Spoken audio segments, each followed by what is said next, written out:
Halo semuanya, selamat datang di materi pembelajaran online kita kali ini. Buat kalian para mahasiswa hukum atau siapapun yang lagi serius mendalami ilmu hukum, kalian ada di tempat yang pas banget. Hari ini kita bakal membedah sebuah fondasi yang sangat penting, yaitu hukum tata negara, atau yang biasa banget kita sebut HTN. Pernah nggak sih kalian mikir gimana persisnya sebuah negara itu didesain? Gimana kekuasaan di dalamnya dibagi-bagi, biar nggak ada yang jadi penguasa absolut? Nah, di materi yang disusun khusus oleh tim penyusun materi studi tentang ilmu hukum online ini, kita bakal kupas tuntas cetak biru dari sebuah negara. Yuk kita mulai? Oke, sebelum nyabur lebih dalam, ini dia peta jalan kita hari ini. Kita bakal mulai dari pengantar HTN, terus ngelihat istilahnya dari berbagai bahasa, bandingin pandangan sarjana klasik sama pakar dari Indonesia, sampai akhirnya kita tarik benang merah ke sintesis ruang lingkupnya. Dan pastinya, nanti di akhir ada daftar referensi dan sedikit refleksi buat kalian. Bagian pertama, pengantar hukum tata negara, sang cetak biru negara.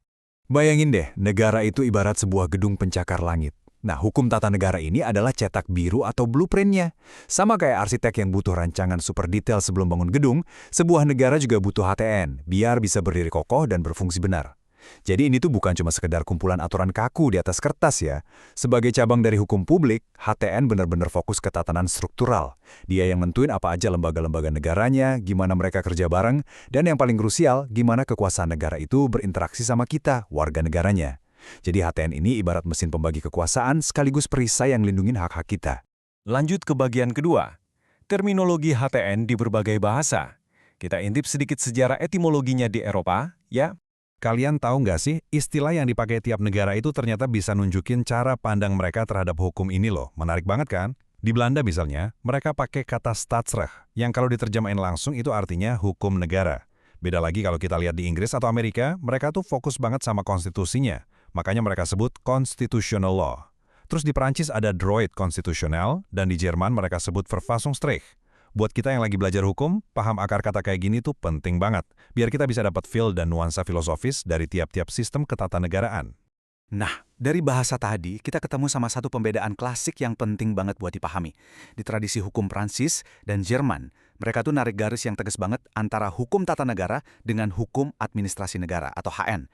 Mudahnya gini deh, kalau HTN itu ngatur fondasi struktur bangunan negara sama wewenang dasarnya, nah HN itu yang ngatur gimana negara tersebut benar-benar beroperasi secara administratif sehari-hari. Kasarnya, HTN itu ngatur organ negara pas lagi diam, sementara HN ngatur organ negara pas mereka lagi bergerak.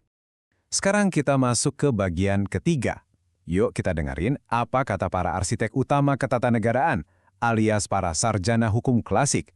Coba kita lihat pandangan dari Paul Shelton. Beliau ini mendefinisikan HTN dengan sangat simpel dan straightforward. Hukum yang mengatur organisasi negara atau stadsorganisasi. Pandangan yang benar-benar lugas dan murni fokus ke struktur lembaga ini ternyata juga diamini sama pakar klasik lainnya kayak J.H.A. Logeman. Jadi di masa itu, kacamata akademis mereka emang benar-benar tertuju ke aspek kelembagaan aja. Tapi, seiring berjalannya waktu, muncul Christian van Vollenhoven yang bikin definisinya jadi jauh lebih luas. Menurut beliau, HTN itu bisa dilihat sebagai sebuah hierarki, yaitu sekumpulan aturan yang nentuin mana masyarakat hukum atasan dan bawahan, batas wilayahnya di mana, organ-organnya apa aja, sampai ngurusin wewenang spesifik yang didelegasikan ke organ-organ itu. Jadi, pandangan van Vollenhoven ini ngasih kita gambaran yang lebih detail soal gimana sebenarnya jaring-jaring kekuasaan itu disebar di seluruh negara. Lanjut ke bagian 4. Gimana dengan pakar dari negeri kita sendiri? Kita lihat konteks modernnya dari kacamata sarjana hukum Indonesia. Sebagai bangsa yang terus berevolusi dan menyempurnakan sistem ketatanegaraannya, Indonesia punya tradisi literatur hukum yang luar biasa kaya. Universitas Islam Indonesia, contohnya, mewakili salah satu dari sekian banyak institusi akademik yang jadi dapur pemikiran teori-teori ketatanegaraan. Dari tempat-tempat seperti inilah, lahir ahli-ahli modern kita yang pemikirannya sangat relevan dengan realita bangsa. Salah satu lompatan evolusi definisi yang keren banget datang dari Bapak Markus Nardi dan Harmaili Ibrahim. Kenapa keren?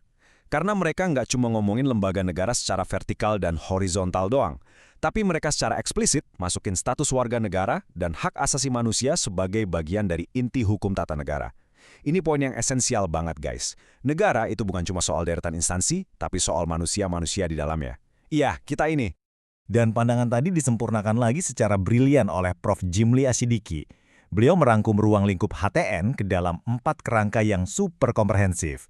Jadi HTN itu mengatur tentang nilai-nilai luhur dan cita-cita rakyat, format kelembagaannya, gimana mekanisme kerja antar lembaga itu, dan pastinya hubungan antara lembaga negara sama warga negaranya. Pendekatan ini holistik banget kan? Benar-benar ngejembatanin struktur yang tadinya kaku dengan cita-cita besar sebuah bangsa. Masuk ke bagian 5, saatnya merangkum semuanya di sintesis ruang lingkup HTN. Kalau kita ramu semua pendapat ahli tadi, kita bakal dapat ruang lingkup HTN modern yang seimbang banget. Studi ini bisa kita bagi ke 3 porsi utama. Pertama, organisasi dan lembaga negara itu sendiri. Kedua, mekanisme hubungan antar lembaga, yang mastiin adanya checks and balances biar nggak ada yang sewenang-wenang. Dan yang ketiga, tentu aja hubungan warga negara dan perlindungan HAM. Ketiga elemen ini ibarat fondasi utama, nggak bisa dipisah kalau kita mau negara ini jalan dengan sehat. Jadi, narasi besar yang wajib kalian ingat dari sesi teoritis kita hari ini adalah ini. Hukum tata negara itu hidup dan terus mendewasa. Dari yang dulunya cuma sekedar cetak biru organisasi negara kayak yang digagas Sultan, sekarang udah bertransformasi jadi mekanisme kompleks yang tujuannya luar biasa mulia, yaitu menjamin keadilan dan benar-benar ngelindungin hak-hak fundamental tiap warga negaranya. Keren kan? Terakhir, bagian 6, daftar pustaka dan refleksi. Langkah akademik kalian selanjutnya. Nah, diskusi seru dan mendalam kita dari tadi itu tentunya didukung sama literatur yang otoritatif. Penerbit kayak Raja Wali Pers udah banyak banget nerbitin buku-buku fondasional. Contohnya karya-karya Prof. Nikmatul Huda dan pakar hukum tata negara lainnya. Literatur kayak gini tuh esensial banget dan wajib ada buat nemenin proses belajar kalian. Ini dia referensi utama yang diramu sama tim penyusun kita. Dan pastinya sangat kami rekomendasikan buat kalian baca. Ada pokok-pokok hukum tata negara karya Jimlia Shidiki, terus pengantar hukum tata negara dari Moh Kusnardi, karya dari Nikmatul Huda sampai dasar-dasar ilmu politik dari Miriam Budiarjo.